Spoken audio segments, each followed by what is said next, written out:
Well, hello there. It's another day. I'm Jim Harrington. And I am Bill Knight. Happy top of the week to you. Yes, happy top of the week to you too, my friend. We're going to do something a little different this coming weekend. It's a Memorial Day weekend, and we're going to take a couple of days off. I mean, we're not going to disappear totally. If something happens over the weekend, we'll come back and do a report. But for the most part, we're going to sit around eating hamburgers, hot dogs, and maybe having a cold one or something, Maybe just having a lot of cold ones. There'll be a bucket right beside me with the ice. You know what I'm saying? Yes, forget the hot dogs and hamburgers, right? Yeah, I'll fortify myself with barley oats and hops. Hey, a lot of things. By the way, we'll be back on Tuesday, though. Okay, so we'll be on. Our last show, the weekend show, will be on Friday, and then Saturday and Sunday and Monday. We're just gonna, we're gonna. I can hear the crowd going, "Whoa!" Yes, we're gonna party hardy, as they would say. Anyway, a lot of things going on. We talked about this on Saturday about the Ukraine and Bakhmut, and we had said at the time that they were like, I think they were like 90% or something like that. 99. Yeah, taken over by the Russians. I think it's a closed situation now. I think it's gone, don't you? Yeah, because, it's funny because I saw a report with Zelensky going, oh, no. It's not the way they're telling it, Russia's been losing a lot of people. Well, Russia said they lost a lot of people, but so did the Ukraine. But Zelensky was going, we value our people, and that's why, we want to save lives. It's terrible what happened in Bakhmut, but, So in other words, he was kind of, sugarcoating that they lost, and the reporter's going, oh, see, it sounds like they're pulling out and they're setting these guys up for a trap. No, the trap is you, the reporter, because you were told a tangled lie, and the fact is they lost it. Yeah. And he was in a press conference, I believe, yesterday when he, finally sat there and goes, yeah, it fell. Well, the thing that gets me is that what people don't realize, it kind of opens the door to a lot of other important Ukraine cities. I think even Kyiv is in line because Bakhmut has fallen. This is not a good thing. We've been told over and over and over again by experts on Fox and other networks saying, oh, well, we're doing a fabulous job and the Russians are on the ropes. Well, that's not the case. The one guy who has been honest with us all has been Colonel Douglas McGregor. We've had tapes of him on our program for quite some time, going back maybe 6-8 months, and he's always told it to us straight, even when it wasn't politically correct. Well, he was speaking over the weekend, and he was talking to Donald Trump Jr. On his podcast, and here's what he had to say. Listen. Now we're trying to fight a proxy war for all the wrong reasons, and we're killing the Ukrainian nation. They're down to perhaps 14 to 18 million now from an original population back in January of 2022 of about 34 million. Everyone's left that could go. They've either gone east, almost 2 million into Russia, or 10 million west into Europe. And when you talk to them on the way out, as most of the news media have, they say, will you go back? Never. Yeah. Ukraine is the historic breadbasket of Europe. It is enormously productive. It could be the gleaming jewel economically if we had neutralized it. It could be as wealthy and prosperous today as Austria is. And that was the model. That's what we should have done. Instead, we got this terrible war. And today, Russia is not weak. Russia's military is now larger and stronger than anything that we've seen since the 1980s. Its economy is booming. And as I said earlier, 81 nations are headed to St. Petersburg in June for a major conference, the purpose of which is to bring them into this larger plan to back currency with gold. And the gold in China, the gold in Russia, the gold in India is just the tip of the proverbial iceberg. It's just the beginning. The question is, what do we do? And these people in Washington have no answers. Yeah. And that's why prices rise, services fall apart, the armed forces are in ruins, our borders are open, and there is no rule of law. We are being destroyed by this regime in Washington. Oh, he couldn't have said it any better. But it's interesting. He wrapped it up by talking about how these countries are getting together, and they're going to talk about, I guess, starting a new currency that is backed by gold, which is something we stopped doing decades ago. Right. So now it's going to be our philosophy of our might and our word against real value. And, if you're going to have you ever gone to a flea market and you're selling stuff and you might negotiate on price, but the bottom line is, all right, pal, you've been talking. Can you back it up with real money? Or talk is talk, and it's cheap. Well, if we don't have anything to back up our money with, and we tout all these military weapons. We've talked about them and what we really got. Well, I have no doubt that we have designed and built these things, but it wasn't our government that designed it. It was a for-profit company. And just like every weapon that we can buy, even though it might have been made in our soil, so can the other countries. And the for-profit company is going to sit there and go, wait, you're going to give me a gazillion dollars that has nothing to back it, but they're going to give me a half a gazillion and it's backed by gold and it's worth something. Yeah. I'll take the half a gazillion. It's interesting. I also learned over the weekend that our debt, unlike Japan percentage-wise has a greater debt than the United States, okay? But the difference is Japan's debt is held by internal banks, Japanese banks. So it's held, on the island of Japan. Our debt is held by banks from other countries around the world. Mm-hmm. Which is stupid because they own us. Yes, exactly. And I go back to, the wars we fought and the debts that we are owed that we've never collected on. We give away our money willy-nilly. We go in and do a lot of things. And I don't mind being my brother's keeper. I mean, I feel that we should. Mm-hmm. But on the same behalf, we can't give away our soul, right, at the behest of everybody else. We've got to be, look, politicians got to realize, I know that Democrats right now, the liberals, are actually, they're saddling up to the idea of printing more fake money. Unbelievable, to raise the debt ceiling. Well, number one, they need to keep in mind that they don't own this country. It is not theirs. It is ours. We elected them to do things on our behest to what we want. They're not doing what we want. So either they need to back off and listen to us, or we, the people, need to realize that we put them in there, we can take them out, and you better get busy taking them out because these so-and-sos are, they're destroying us.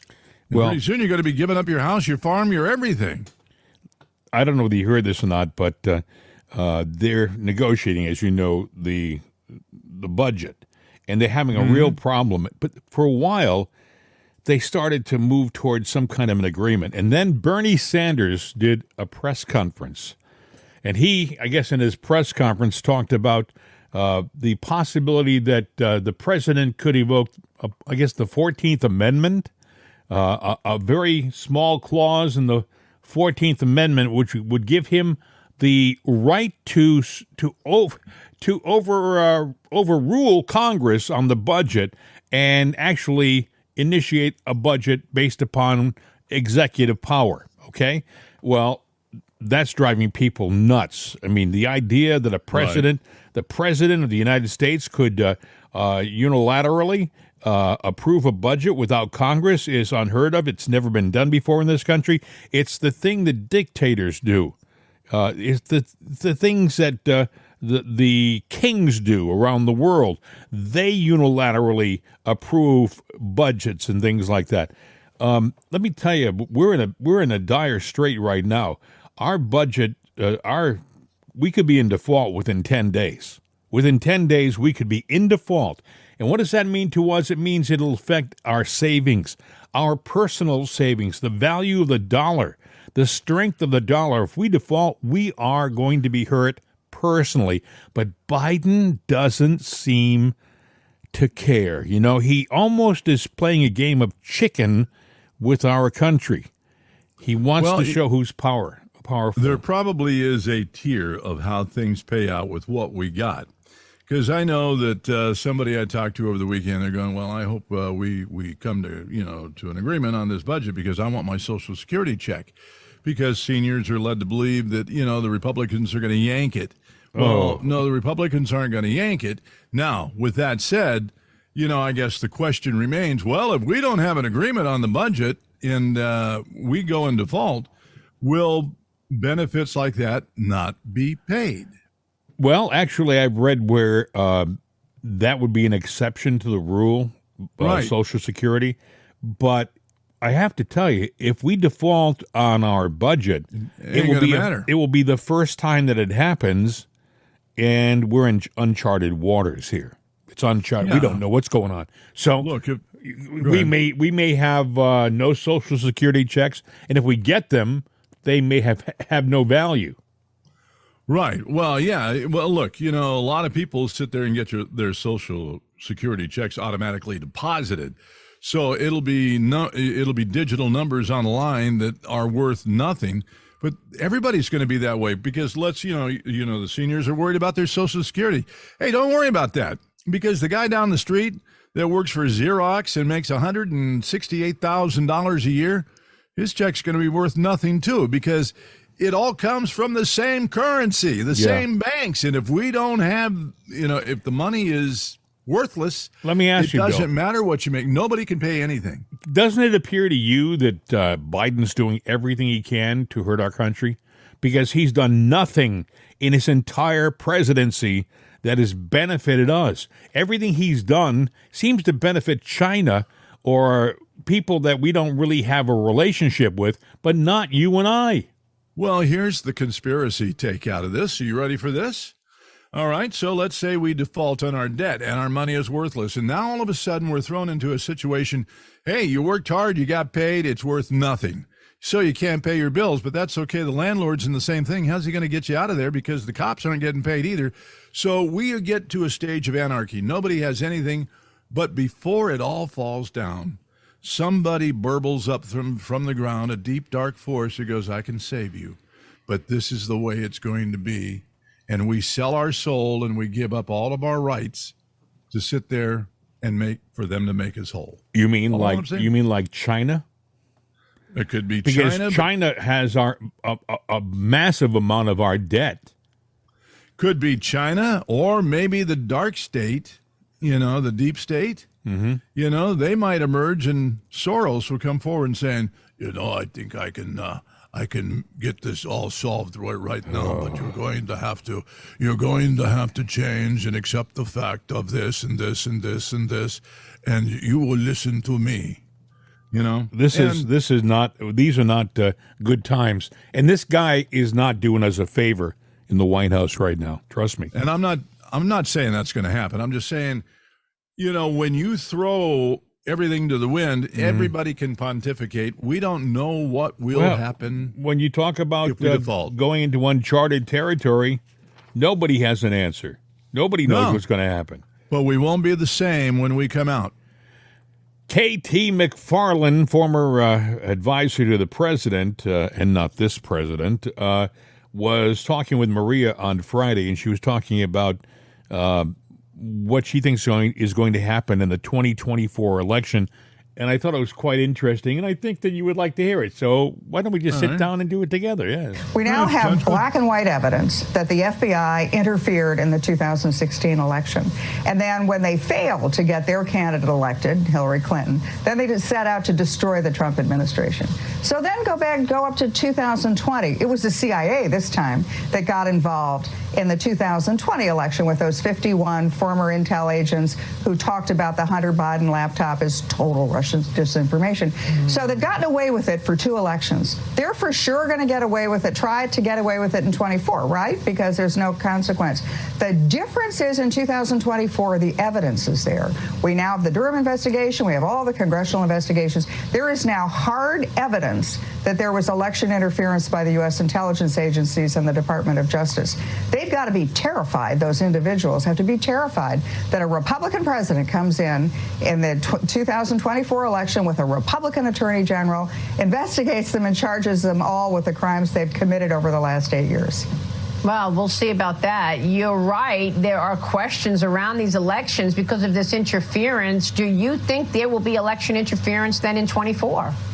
Take it to the bank. They will absolutely interfere in 2024. We're not sure how, but they will absolutely interfere, not only because they're not going to like whoever the Republican candidate is, but because they're going to protect their own hides. That's why they were talking to their own people, and the whistleblowers have brought this up, that they were told, don't put anything on paper, just tell us orally. They knew that they were doing stuff wrong. They knew that they were going to be liable for prosecution. Yeah, it's too bad. I wish the media were more curious about all of this. Unfortunately, the media takes the narrative of the Democrat Party and runs with it and then tries to cancel anybody who's not on board. Well, they're in the same position. They can't possibly admit they were wrong, because that sort of it just undercuts their whole reason for being. So they're going to continue to have the fake narrative, and they're going to continue to cover up and pretend that nothing bad went on. I mean, they're all in it together. This is what the terrible thing is. These people are selling the country.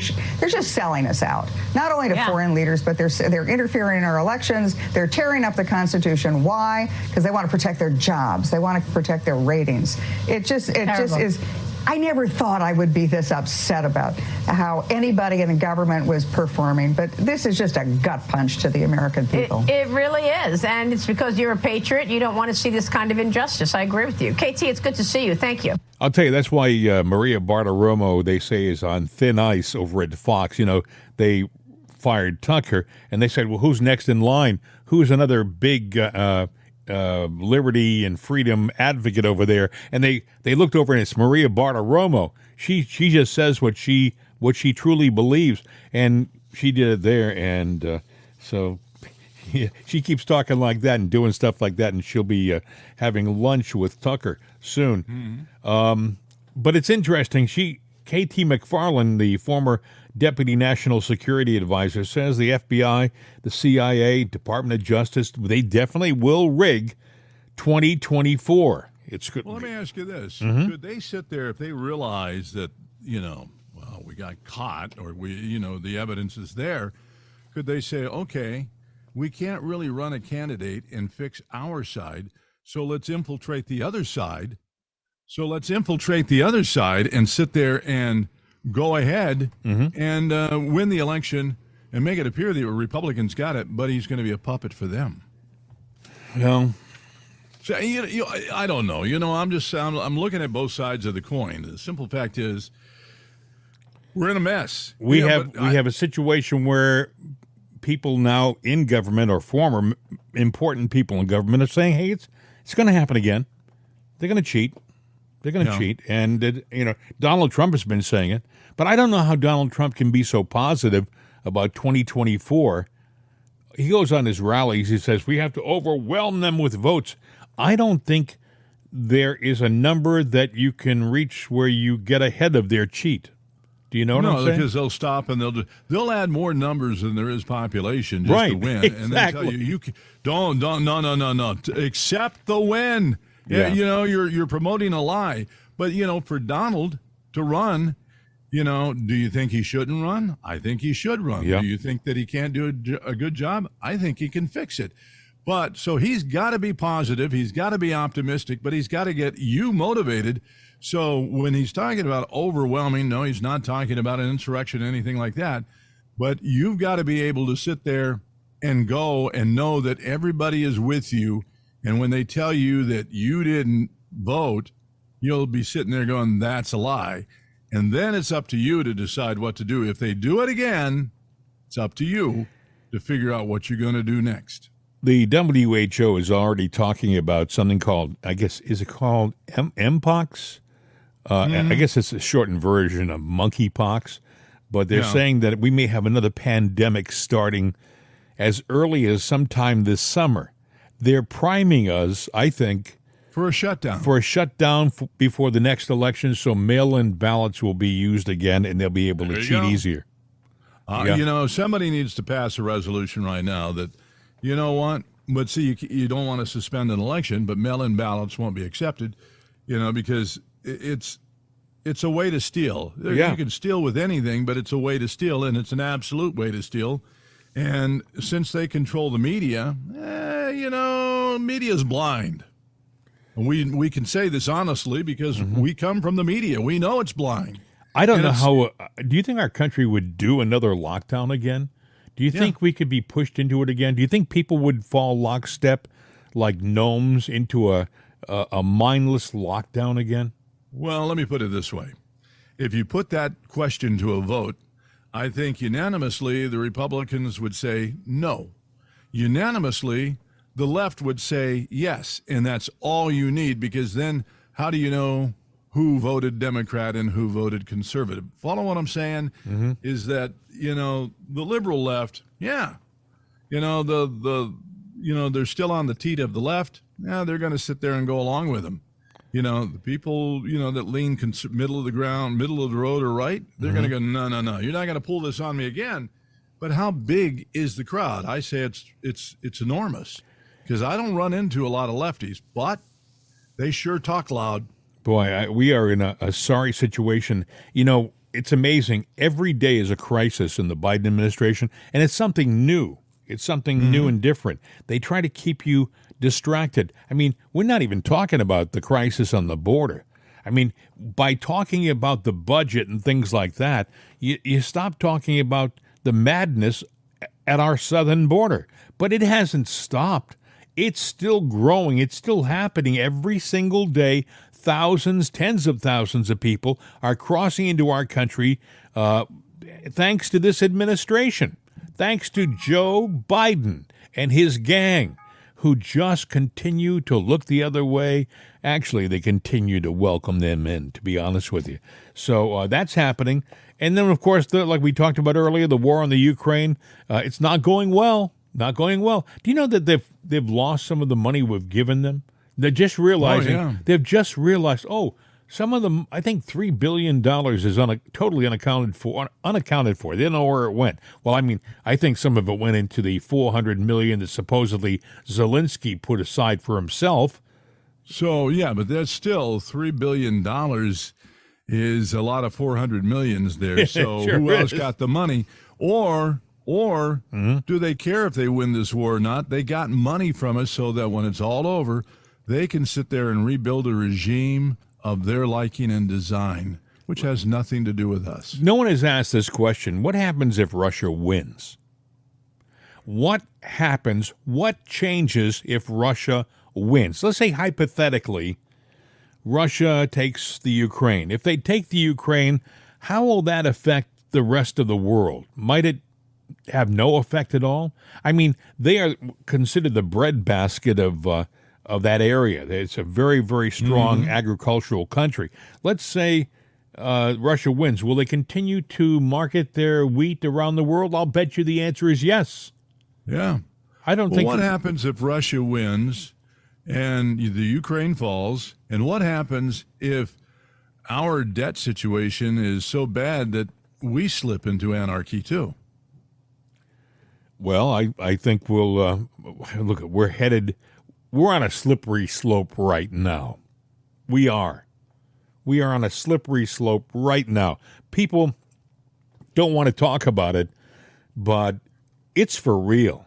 You can't crush people economically. You can't crush them socially. That's what they're doing. I mean, with this whole, we didn't even have an issue, for example, with this whole transgender movement until Biden got into office and the administration helped to make it a movement. We may have all, when we first started talking about, if you'll remember, a year or two ago, drag queens, everybody kind of chuckled like, isn't that cute? Because there have been drag queens around for probably since the Roman days, maybe even earlier, right? It's not a big deal. Just let people live their own life. And no one has been punished for being a drag queen. Just ask RuPaul. RuPaul made a career out of being a drag queen long before there was an issue of transgenderism. But now, thanks to this administration and the people in the administration, they've helped to make it an issue. They've helped to make it a crisis, a transgender crisis. I mean, whoever would have thought that would be trying to defend women's sports from men playing in those games? I mean, that's what we're trying to do. We're trying to stand up for women so that guys aren't competing. You know, I mean that by itself is it's almost ridiculous. But yet here we are. What's ridiculous too is Sports Illustrated. Now everyone's going, oh yeah, Martha Stewart looking pretty good for what is she, 81 or something like that? You know, boy, a lot of soft photo techniques there. But okay, goody for her, oldest woman ever on the issue. But you learned something that I learned. They actually do multiple covers of that. So depending where you are, depends on what cover you get to see. Now I'm sure that one's everywhere, but then they have the transgender issue, and they're under fire for it. But, you know, if you look it up, it's there. And, you know, it looks like a dude that looks like Mulvaney with that stupid, fake, dumb, forced smile, you know. It looks like somebody I played football with when I was in high school. Well, I wouldn't go. What team did you play for, Jim? I mean, do you really want to admit this? I was talking about the build and the shoulders. But, you know, in all honesty, I think that the question I keep asking myself is, where is now? Where is now the National Organization of Women? I would have thought they would have been protesting and picketing and making an issue out of this from the time it reared its ugly head, defending the women of women's sports. I mean, Riley Gaines is an outlier.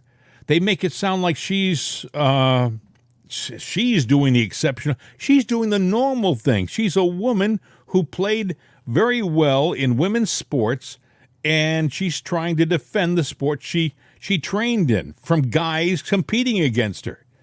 You know, I don't know where now is, Bill. Neither do I. But, you know, you look at women and you look at men, there is a difference. There's a biological difference for a reason. But, you know, the simple fact that you can put a woman next to a man and they can both put on makeup, and which one looks better to you or which one did the better makeup job, that's a different thing. If it walks like a duck and it quacks like a duck, usually it's a duck. Yeah, so, you know, strip the makeup down and, you know, Mulvaney's still a dude. You know, just because he went and, you know, got a cut and tuck does not mean anything, you know. No. And puts on a wig or whatever, or let his hair grow and goes to a stylist.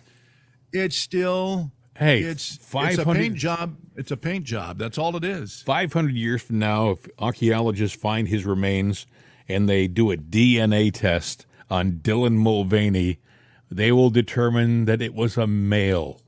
They will determine it was a man that they discovered. They'll look at the bone structure. They'll look at the DNA. The DNA by itself will say he has the chromosome. He's a male.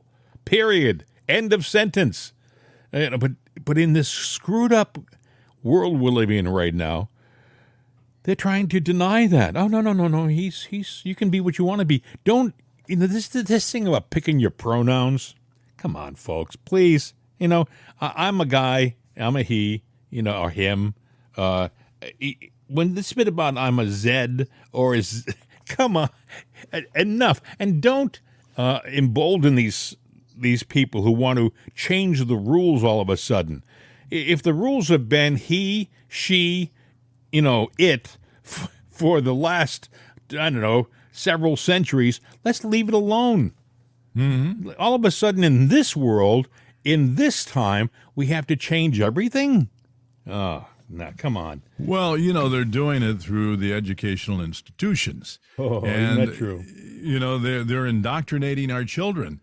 You know, they're indoctrinating now, and it's you know, for no other reason than they want to control us. I was watching a thing, and it kind of crosses over to this, where the guy that's the science guy, whatever his name is, but he was talking about religion because he doesn't believe in God. And he was talking about the educated people of the world do not believe in God. Because when you look at people that believe in a God, it's 90% of the people. I'm going, well, 90%, that should tell you something. Well, the 10% that, you know, don't, you know, come from the educated side. Now you take that 10%, you break it down, people that of that percentage that sit there and have gone to college, limited college. Well, now it gets down to 70%. Then it gets down to 60%. The further they get into academia, the further down that number goes, until finally you get down to the bare basics.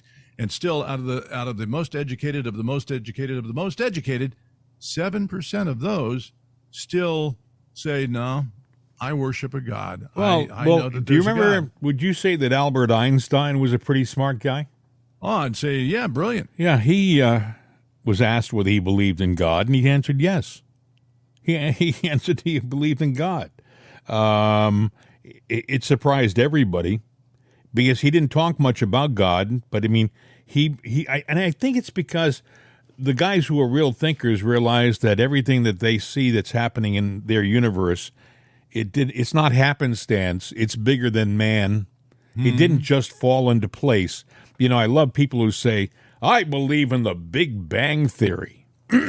I believe in the Big Bang Theory, which means that at some point in time, there was two molecules hit each other and exploded, and the entire universe is a result of that explosion. Okay, Well, and that's how who created the two molecules? that's exactly what I have always felt. Somebody had to create the two molecules, but There had to be something always. So you're saying two molecules were always. I'm saying something greater than that molecule was always. You know, and here's the science guys saying, well, you know, the 10%, and then you break it down, 7% of the 10%. Well, that's an nth of a percent in the whole populace. So what we've got is a very minute, dismal amount of the population. I mean, not even a speck on a gnat's ass, representing, well, there is no God and you got to believe the science. Really? You're a speck on a gnat's ass and you expect me to believe you? But they are Why? most of the people who I've met who don't believe in God are quite firm in their belief. They've done a lot, and a lot of them, like you have said, are very well-educated people. Too educated for the room, usually.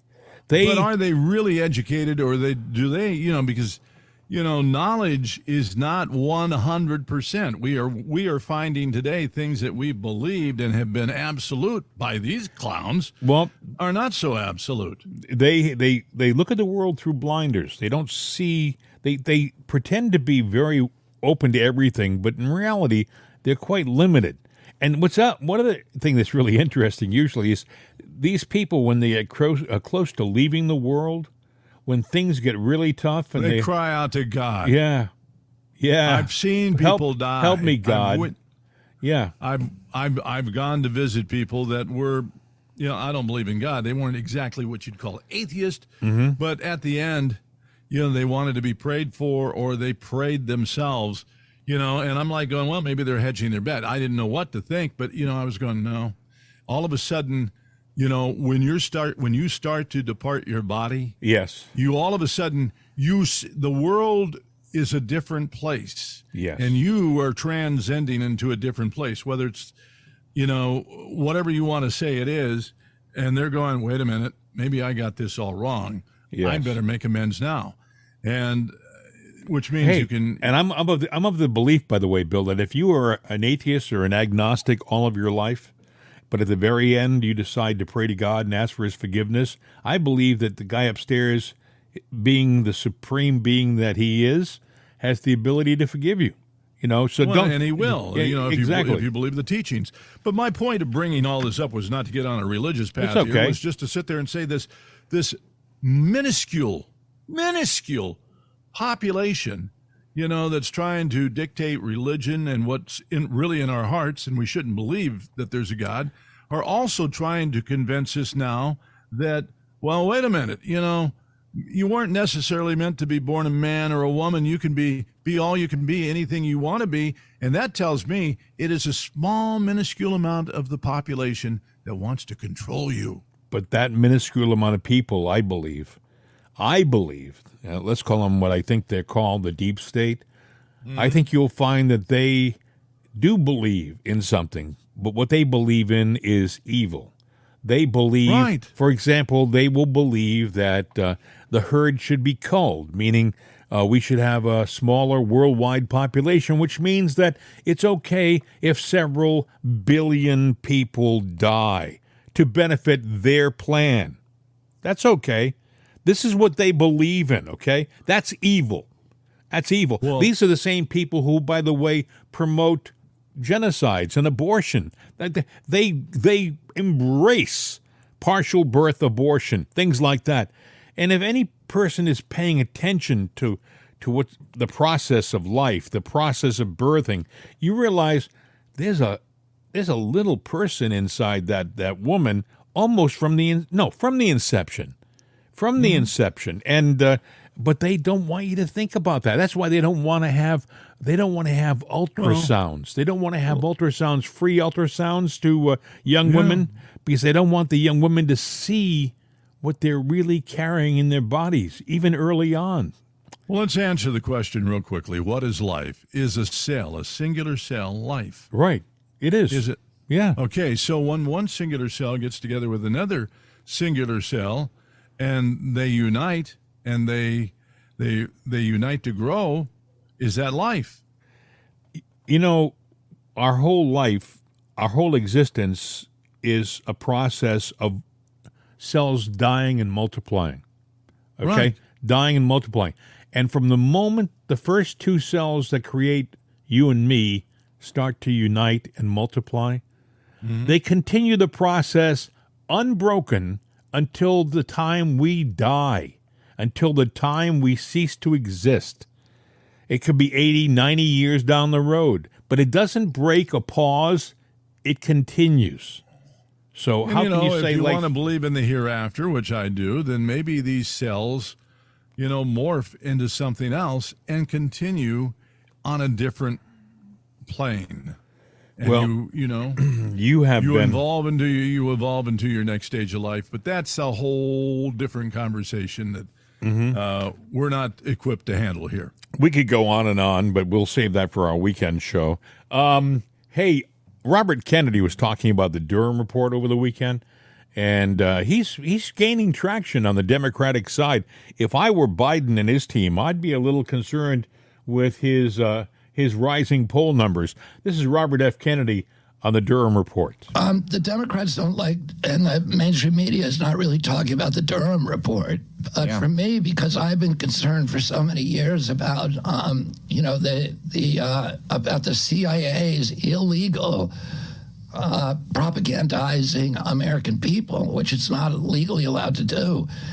That report is appalling. And it's not just the report and the guy who did it, which you can say, okay, he had some motive or whatever, but, it's the transcripts of the conversations that the CIA and FBI agents were having, where they were acknowledging that what they were doing was wrong, that it had no basis. And so you have the CIA coming in, 50 top-level CIA agents who agree to collaborate in a project to fix an election and to discredit one of the candidates. And I don't like Donald Trump. I don't think he was a good president. But people are allowed to disagree with that, and I can be friends with people who don't agree with me. And I can listen to their point of view, and we need to apply rules across the board. Yeah, well, I completely agree. We can't just say it's okay to shut up Donald Trump. It's okay for the CIA agents to fix an election against him. Yeah. Exactly. It's unbelievable how many people have this binary thinking, because I'll say something about this, like how horrible this whole Russian investigation was, and people would be like, "Oh, so you love Donald Trump?" And I'm like, "No, I think Donald Trump was a horrible president on many fronts. I think I will never forgive Donald Trump for funding the Saudi war in Yemen. I will never forgive Donald Trump for blowing up budgets in the reckless way that he did, and I will never forgive him for keeping Fauci as the head of the task force through all of 2020. Or how about locking down the whole country? Yeah, and supporting it, at least, as the governors were doing it. However, I can also look at the information here and go, look, it's pretty clear that this was a frame job. And what you have here is the intelligence agencies framing the sitting president of the United States for treason. That was comic David Smith with Robert F. Kennedy Jr., and they made some interesting points, which in a lot of ways, a lot of people have problems with. For example, Trump did help. He locked down the country during the pandemic, and Trump did keep Fauci on with Deborah Birx. But, you know, Right. you have to understand that he was taking the advice of a lot of people. You know, when you're president, you haven't got all the answers. You have to listen to your advisors. And I think he was getting some terrible advice from some people he normally trusted. Maybe like Mark Meadows, people like that, you know? When you're a president, and presidents before, all throughout history, have made some calls, even if they were great presidents, that you would question. So Trump is no different on that level. Locking down the country. And Fauci, well, again, what you were saying is he's in there. Who's to say? Well, it's not who's to say, it's a fact. A lot of things came as recommendations, and he was pushed. Biden was one of the button pushers, and Pelosi and Schumer and all of them, you got to lock down the country. So he did, cave to it from advice and push from the left. And how do we know, just like the Russian collusion thing here, that they didn't sit there and go, we got this pandemic. Bill Gates was softening the American public for a pandemic that he had the cure for, supposedly. Well, okay. So maybe this whole pandemic thing was a way to sit there and take this guy out, because the other thing they're trying to do now is, with all this coming to light, is they're trying to say, well, it wasn't the insurrection. Trump knew he wasn't going to make it, so he was planning to overthrow the government as early as 2019 and maybe before. So they're softening, your mind to mush so that they can plant that seed down the road too. We know that there was a lot of interference from the FBI and the CIA and these other organizations. Matt Gaetz was talking recently, I think it was a couple of days ago, about the FBI and their involvement during the January 6th insurrection. I use that word in quotes because that really wasn't an insurrection. But they were up there and they were involved with that insurrection. Listen. Mr. Allen, we just astonishingly heard a Democrat on this committee question your allegiance to the United States. How many tours in Iraq did you do? I did 2 tours in Iraq, sir. And for how many decades have you held a security clearance? For 2 decades, sir. Ever been called into question before? No, sir. And you also received the Employee of the Year award for the Charlotte field office, is that right? That is correct, sir. Did you receive any medals during your service for the Marine Corps and the United States Navy? I did, sir. As a member of the Marine Corps, I received a Navy Commendation Medal and a Navy Achievement Medal. Seems to me your allegiance to the United States is pretty well established over multiple decades, wearing the uniform, fighting for our country, and I am proud that you continue to fight for our country as a whistleblower here, making a disclosure to the United States Congress. And Mr. Allen, is it your belief that you were retaliated against because you shared an email that questioned the truthfulness of FBI Director Christopher Wray? Yes, sir. And you believed that he wasn't truthful based on testimony he'd given to the United States Senate, isn't that right?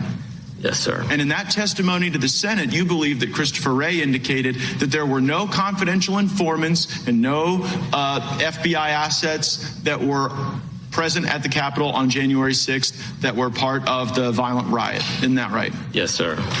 Please play the video. We're now going to hear from George Hill, who worked at the Boston field office.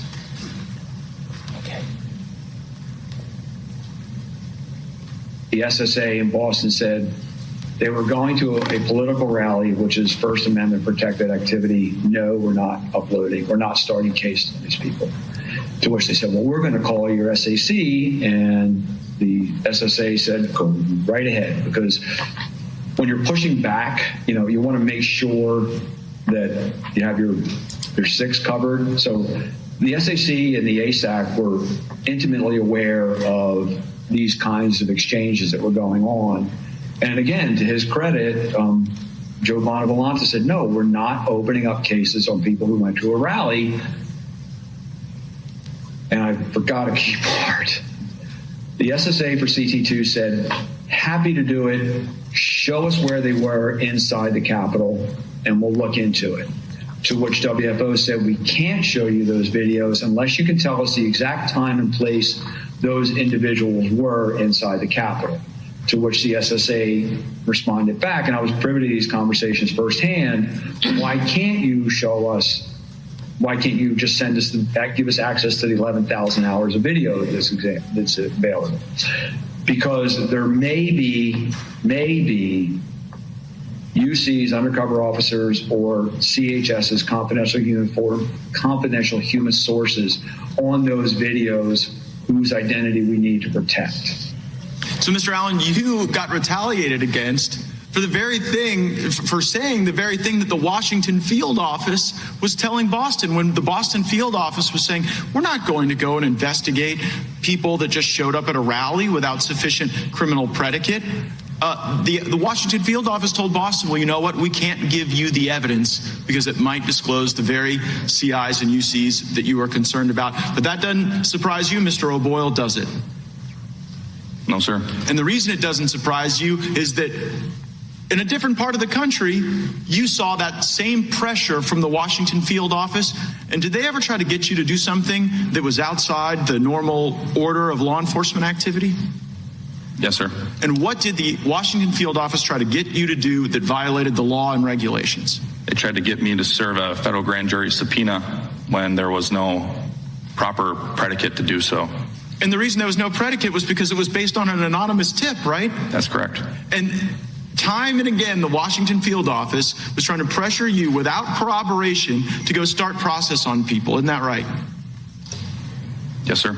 And so while I agree that January 6th was a violent day, a bad day, a day that nobody wants to relive, violence on January 6th doesn't justify weaponizing the government against people who were innocent and did nothing wrong. Thank you for blowing the whistle on that.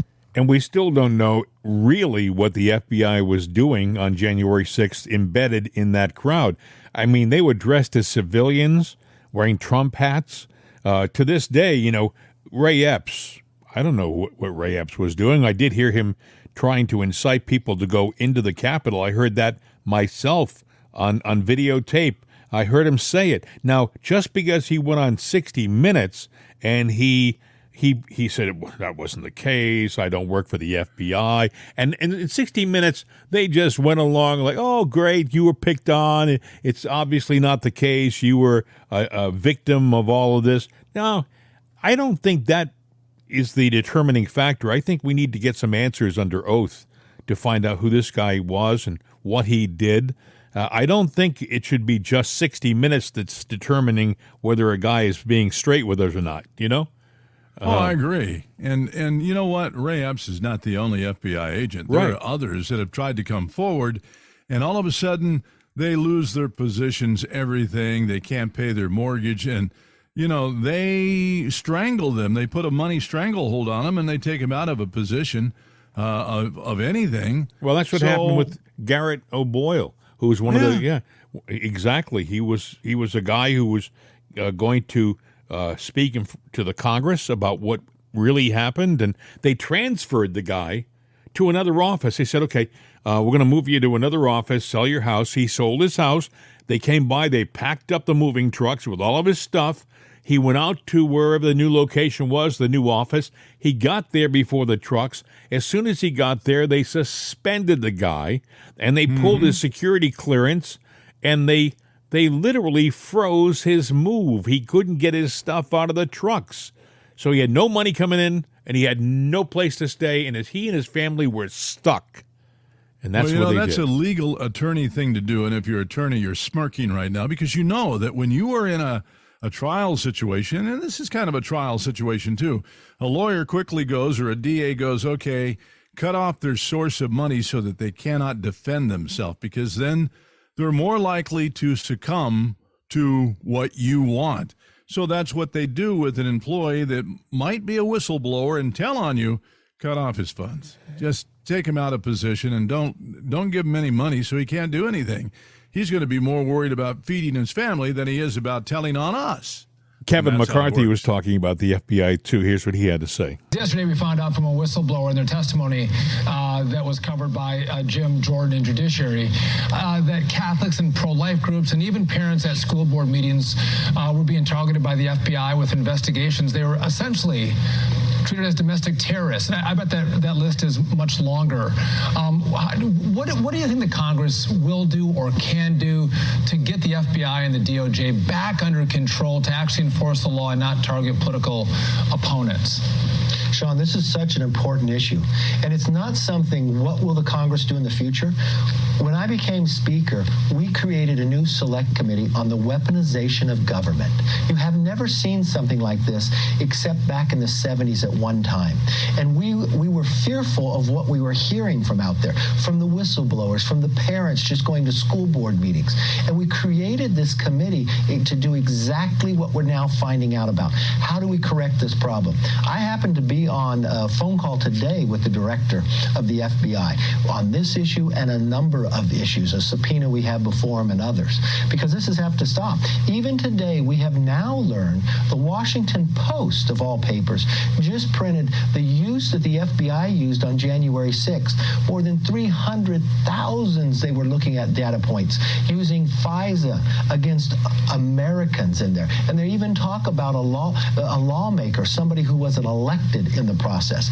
This is so concerning that you've got FBI using this in the wrong manner. And we've watched going after people to mass, having an FBI agent in there because they think those people may be terrorists because they're Catholic.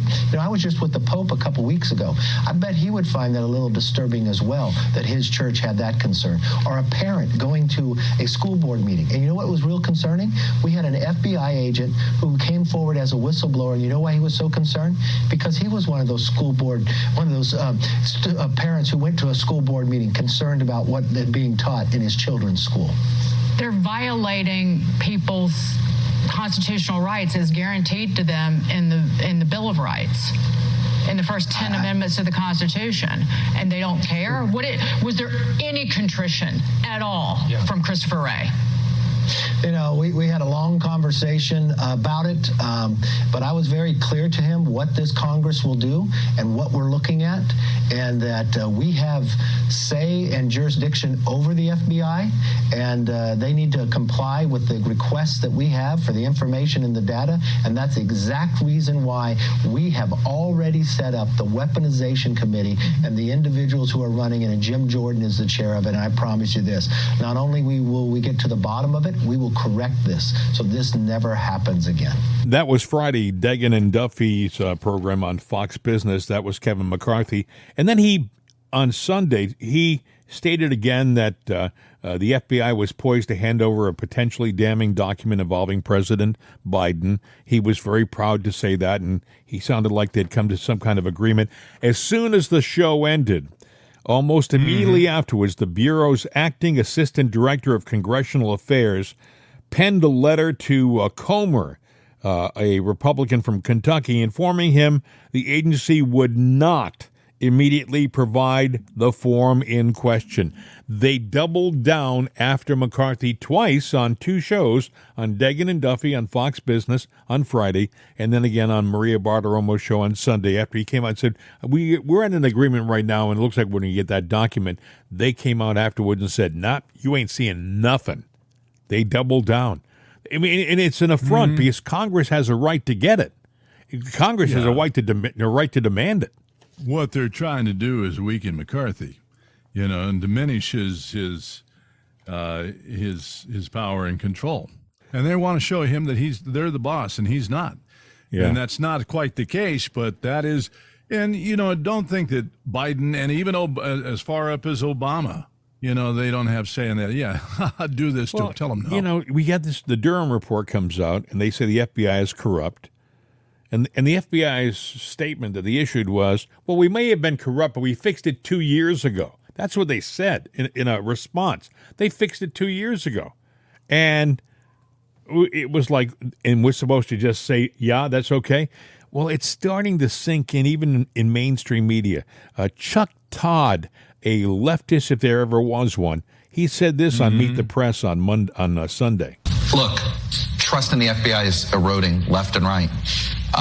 Feels like we're in the moment that we need a real church committee, that this is a moment like when the J. Edgar Hoover FBI clearly was no longer helping the American people. There was a moment. This feels like we might be in one of those moments. You think, Chuck? You just coming to that conclusion now? Brilliant. I mean, where were you? Yeah, well, he doesn't want to admit that, that the right is right and the left is wrong. But, it's obvious what's going on with the FBI. I kind of wonder, why the FBI is not is not complying with everything because Congress has the ultimate power. I know it does. Yes, it is the boss. It all it has to do is subpoena the document, and the FBI is supposed to comply because they are. They're a legal organization. They're supposed to be following the law, and if the law is that Congress has subpoenaed you for this document, you have to give it to them. But they're saying, "Nah, you ain't seeing it." Yeah, I mean, we can't even go to war unless Congress goes, yeah. So what's going on here? I mean, I know. Maybe we need to put the military in to go and, you don't want to give us the information, Well, that's just it, Bill. What happens, seriously, and I mean this, it's an honest question. What happens if these big organizations, these big intelligence organizations, just say to hell with you? What happens if the FBI and the CIA say to Congress and other legal authorities, no? Then we go to a totalitarian government, and that means that Biden is the ultimate rule, and the buck stops literally there. And forget about Congress. You don't need a Democratic side. You don't need a Republican side. Our government is lost. If we don't have the system that was set up by our founders, if it doesn't run the way it was set up, then we don't have this government anymore. We are. Well, I think we lost it a long time ago because really, the government, with all their handouts and everything that they do, it is not in the Constitution of the United States for them to give away our money and decide who they're going to be nice to. It's never been in the Constitution. It wasn't written that way, and it shouldn't be interpreted that way. And politicians that we vote in, when they go and reparations, any politician that goes along with a reparation is not doing the will of the people. They're caving to, Where does it stop, Bill? Where does it stop? Hypothetically, okay, let's say we gave reparations to one ethnic group. Okay, another ethnic group comes along and says, well, I was Irish, and I was picked on for my ancestors were held back for decades when they came to this country. They used to have signs in building, Irish need not apply, right? Should I get some kind of a reparation too? Okay, maybe I don't have to get the reparations of another minority that their ancestors suffered more, but my ancestors suffered, so shouldn't I get something? Where does it stop? Well, see, that's the whole point, is that they don't have the right to make that determination. Only I do. It is my money. I voted for you, put you into that office, so you don't have a say in this. You got to listen to me. And if somebody's, that's going, well, wait a minute, I want my reparations. Well, think about it this way. Okay, I get it. You want your reparations that you believe you're entitled to. But think about this.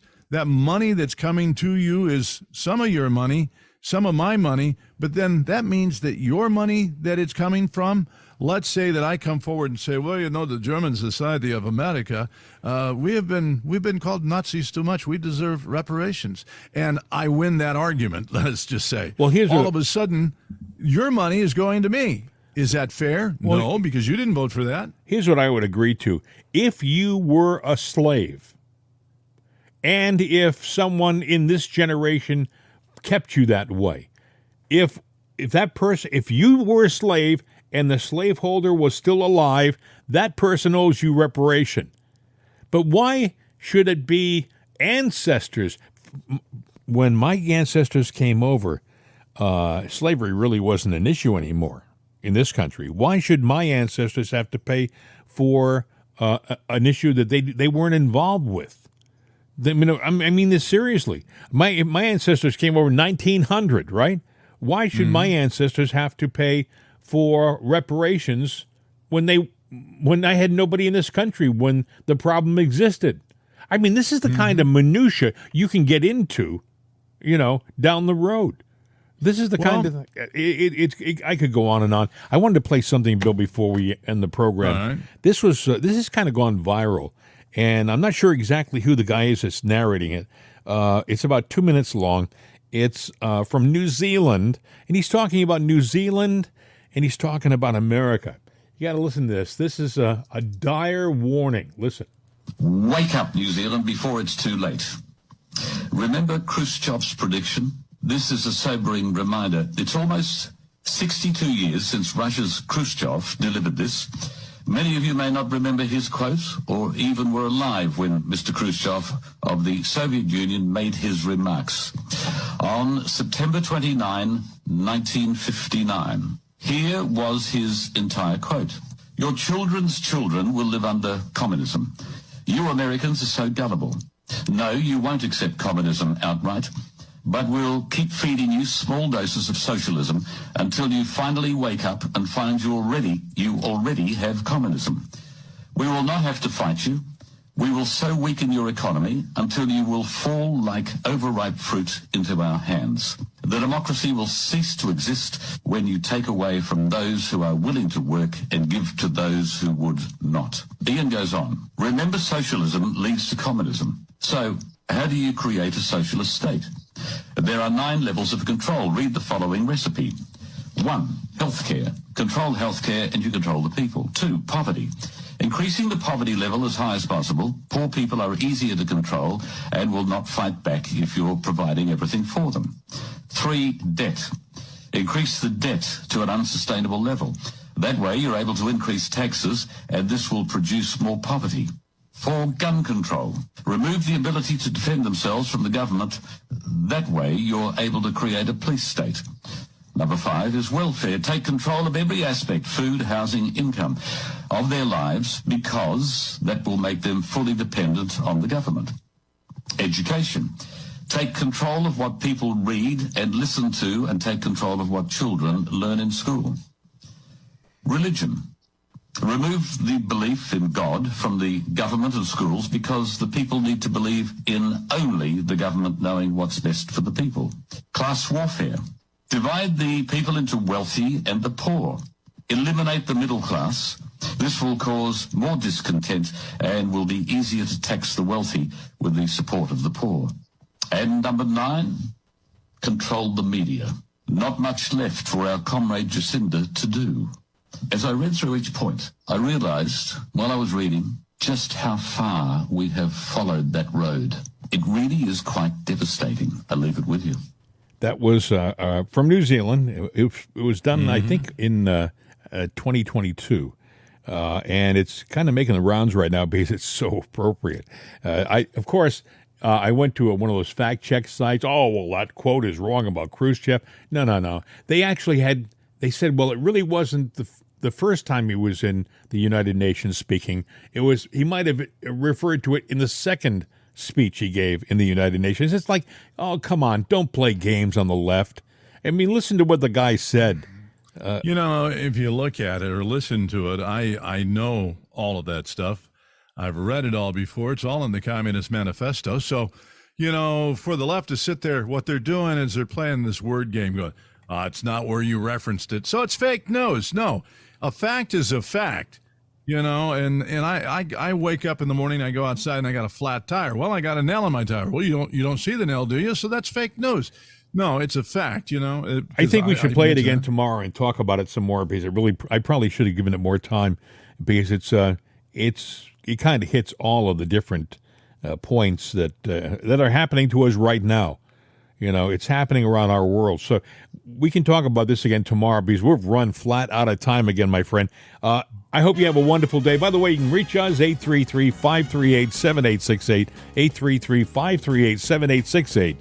We don't say our number and email address enough, so I'll say mail at itsanotherday.com, mail at itsanotherday.com. Take the number, take the email address, and say it 10 times in your mind. Yes, please. Have a great day, my friend. We'll talk to you tomorrow. See ya.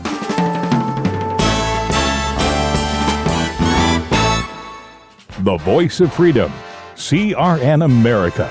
These days, when you want an answer about just about anything, you ask Alexa. You ask her about the weather.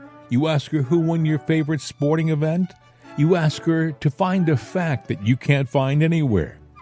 Well, we did that too. We asked her how many people have downloaded itsanotherday.com. And this is what she said. From acceleration.com, It has been downloaded as much as 260,433,467 times. I know. Seems like a lot. Seems like a lot to us, too. But it's Alexa. Thanks for making us a part of your day. And tell your friends about itsanotherday.com. We could use an extra listener. I mean, what do you do when you only have 260 million?